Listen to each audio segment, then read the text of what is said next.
Hello YouTube. It is Burbazooka. If you have at least one of these habits, get rid of it. It destroys your kidneys. Kidneys play an important role in your body. Take care of their health right now. If you have at least one of these habits, get rid of it. It can be fraught. 1. Do not delay hiking to the toilet. This can damage your bladder. 2. Drink enough water.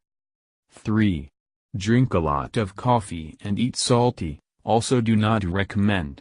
Caffeine and sodium are very hard to excrete from the body. 4.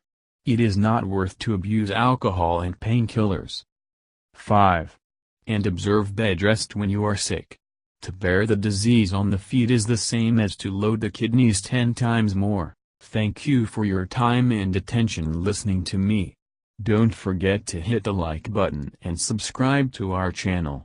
You can also click the bell sign to be informed about new videos.